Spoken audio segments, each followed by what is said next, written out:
राधे राधे। आइए आज से हम पद्म पुराण को पढ़ना प्रारंभ करते हैं। सृष्टि खंड का प्रथम अध्याय, जिसका नाम है ग्रंथ का उपक्रम तथा इसके स्वरूप का परिचय, इसको हम पढ़ना प्रारंभ करते हैं। अध्याय पूरा पढ़ लेने के बाद हम आज के अध्याय से जुड़े प्रश्न भी पूछेंगे। उत्तर आप कमेंट करके बताएं। आइए प्रारंभ करते हैं। स्वच्छंदम चंद्रावदातम करिकर मकर शोभ संजात फेनम ब्रह्मोद्भूति प्रसक्तेर व्रत नियम परेः सेवितम विप्र मुख्येः ओंकार लंकृतेन त्रिभुवन गुरुणा ब्रह्मणा दृष्टिपूतं संभोगा भोगरम्यम जलम शुभहरम पोष्करम न पुनातु। श्री व्यास जी के शिष्य परम बुद्धिमान लोमहर्षण जी ने एकांत में बैठे हुए अपने पुत्र उग्रश्रवा नामक सूत से कहा, बेटा, तुम ऋषियों के आश्रमों पर जाओ और उनके पूछने पर संपूर्ण धर्मों का वर्णन करो। तुमने मुझसे जो संक्षेप में सुना है वह उन्हें विस्तार पूर्वक सुनाओ।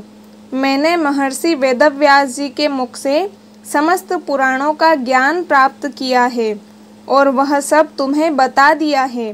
अतः अब मुनियों के समक्ष तुम उसका विस्तार के साथ वर्णन करो। प्रयाग में कुछ महर्षियों ने जो उत्तम कुलों में उत्पन्न हुए थे, साक्षात भगवान से प्रश्न किया था। वे यज्ञ करने के योग्य किसी पावन प्रदेश को जानना चाहते थे। भगवान नारायण ही सबके हितैषी हैं। वे धर्मानुष्ठान की इच्छा रखने वाले उन महर्षियों के पूछने पर बोले, मुनिवरों, यह सामने जो चक्र दिखाई दे रहा है, इसकी कहीं तुलना नहीं है। इसकी नाभि सुंदर और स्वरूप दिव्य है। यह सत्य की ओर जाने वाला है। इसकी गति सुंदर एवं कल्याणमयी है। तुम लोग सावधान होकर नियम पूर्वक इसके पीछे पीछे जाओ। तुम्हें अपने लिए हितकारी स्थान की प्राप्ति होगी। यह धर्ममय चक्र यहाँ से जा रहा है। जाते जाते जिस स्थान पर इसकी नेमी जीर्ण शीर्ण होकर गिर पड़े, उसी को पुण्यमय प्रदेश समझना। उन सभी महर्षियों से ऐसा कहकर भगवान अंतर्धान हो गए और वह धर्म चक्र नैमिषारण्य के गंगावर्त नामक स्थान पर गिरा। तब ऋषियों ने निमिषीर्ण होने का कारण उस स्थान का नाम नैमिष रखा और नैमिषारण्य में दीर्घ काल तक चालू रहने वाले यज्ञों का अनुष्ठान आरंभ कर दिया। वहीं तुम भी जाओ और ऋषियों के पूछने पर उनके धर्म विषयक संशयों का निवारण करो। तदंतर ज्ञानी उग्रश्रवा पिता की आज्ञा मानकर उन मुनीश्वरों के पास गए तथा उनके चरण पकड़कर हाथ जोड़कर उन्होंने प्रणाम किया। सूत जी बड़े बुद्धिमान थे। उन्होंने अपनी नम्रता और प्रणाम आदि के द्वारा महर्षियों को संतुष्ट किया। वे यज्ञ में भाग लेने वाले महर्षि भी सदस्यों सहित बहुत प्रसन्न हुए तथा सबने एकत्रित होकर सूत जी का यथा योग्य आदर सत्कार किया। ऋषि बोले, देवताओं के समान तेजस्वी सूत जी, आप कैसे और किस देश से यहाँ आए हैं? अपने आने का कारण बतलाइए। सूत जी ने कहा, महर्षियों, मेरे बुद्धिमान पिता व्यास शिष्य लोमहर्षण जी ने मुझे यह आज्ञा दी है कि तुम मुनियों के पास जाकर उनकी सेवा में रहो और वे जो कुछ पूछे उसे बताओ। आप लोग मेरे पूज्य हैं। बताइए मैं कौन सी कथा कहूँ? पुराण, इतिहास अथवा भिन्न भिन्न प्रकार के धर्म जो आज्ञा दीजिए वही सुनाऊं। सूत जी का यह मधुर वचन सुनकर वे श्रेष्ठ महर्षि बहुत प्रसन्न हुए। अत्यंत विश्वसनीय विद्वान लोमहर्षण पुत्र उग्रश्रवा को उपस्थित देख उनके हृदय में पुराण सुनने की इच्छा जागृत हुई। उस यज्ञ में यजमान थे महर्षि शौनक, जो संपूर्ण शास्त्रों के विशेषज्ञ, मेधावी तथा वेद के विज्ञानमय आरण्यक भाग के आचार्य थे। वे सब महर्षियों के साथ श्रद्धा का आश्रय लेकर धर्म सुनने की इच्छा से बोले। शौनक ने कहा, महाबुद्धिमान सूत जी, आपने इतिहास और पुराण का ज्ञान प्राप्त करने के लिए ब्रह्म ज्ञानियों में श्रेष्ठ भगवान व्यास जी की भली भांति आराधना की है। उनकी पुराण विषयक श्रेष्ठ बुद्धि से आपने अच्छी तरह लाभ उठाया है। महामते, यहाँ जो ये श्रेष्ठ ब्राह्मण विराजमान हैं, इनका मन पुराणों में लग रहा है। ये पुराण सुनना चाहते हैं, अतः आप इन्हें पुराण सुनाने की ही कृपा करें। बंधुओं, यहाँ पर एक सोचने वाली बात ये है कि जो शौनक जी संपूर्ण शास्त्रों के विशेषज्ञ थे, मेधावी और विज्ञानमय आरण्यक भाग के आचार्य थे, उन्होंने सूत जाति के उग्रश्रवा जी को यह आज्ञा दी कि आप ब्राह्मणों को पुराण सुनाने की कृपा करें। अर्थात पुराण सुनने और सुनाने के लिए किसी जाति की आवश्यकता नहीं है। यहाँ आवश्यकता है श्रद्धा से पुराण सुनने की इच्छा की। तो बंधुओं, आइए हम पुनः कंटिन्यू करते हैं। ये सभी श्रोता जो यहाँ एकत्रित हुए हैं, बहुत ही श्रेष्ठ हैं। भिन्न भिन्न गोत्रों में इनका जन्म हुआ है। ये वेदवादी ब्राह्मण अपने अपने वंश का पौराणिक वर्णन सुने। इस दीर्घकालीन यज्ञ के पूर्ण होने तक आप मुनियों को पुराण सुनाइए।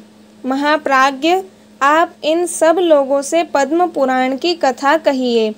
पद्म की उत्पत्ति कैसे हुई, उससे ब्रह्मा जी का आविर्भाव किस प्रकार हुआ तथा कमल से प्रकट हुए ब्रह्मा जी ने किस तरह जगत की सृष्टि की, ये सब बातें इन्हें बताइए।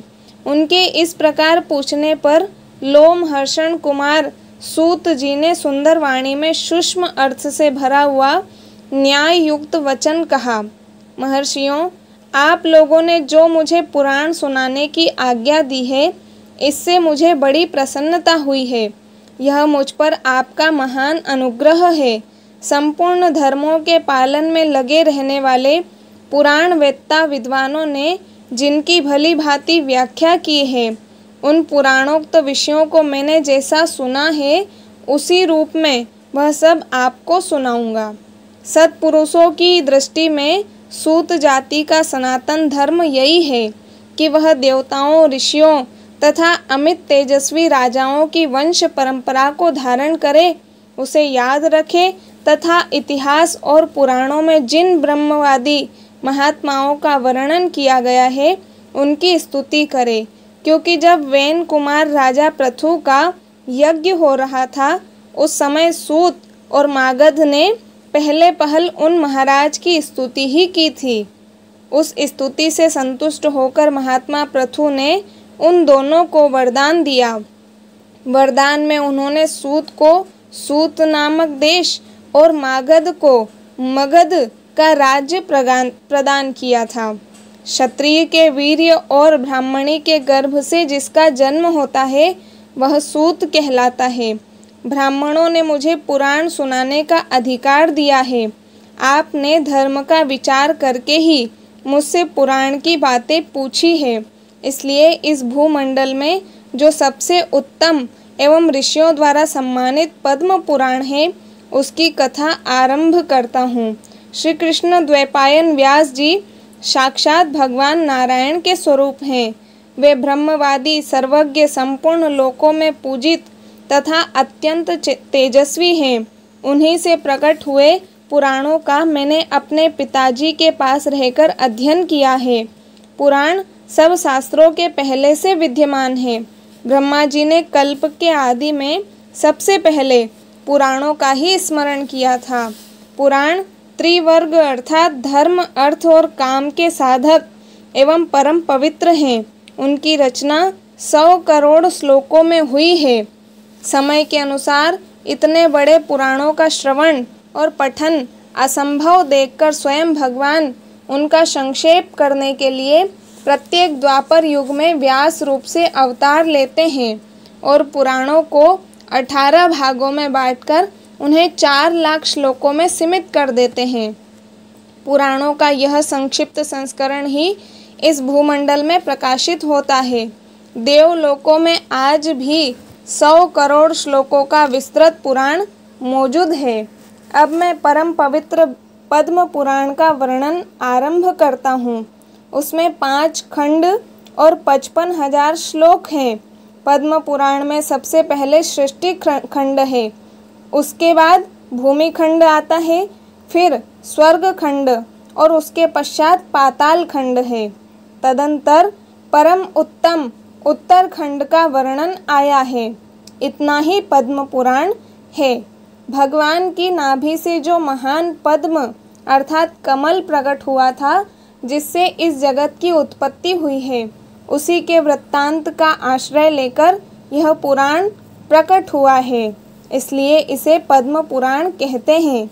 यह पुराण स्वभाव से ही निर्मल है, उस पर भी इसमें श्री विष्णु भगवान के महात्म्य का वर्णन होने से इसकी निर्मलता और भी बढ़ गई है। देवाधिदेव भगवान विष्णु ने पूर्व काल में ब्रह्मा जी के प्रति जिसका उपदेश किया था तथा ब्रह्मा जी ने जिसे अपने पुत्र मरीचि को सुनाया था, वही यह पद्म पुराण है। ब्रह्मा जी ने ही इसे इस जगत में प्रचलित किया है। तो बंधुओं, आज का अध्याय समाप्त होता है, लेकिन आज के अध्याय से जुड़े प्रश्न अब हम पूछते हैं। सबसे पहला प्रश्न, व्यास जी के शिष्य लोमहर्षण सूत जी के पुत्र का नाम क्या है? दूसरा प्रश्न, किसकी आज्ञा से उग्रश्रवा सूत जी ने सौनकादि ऋषियों को पद्म पुराण नामक ग्रंथ सुनाया?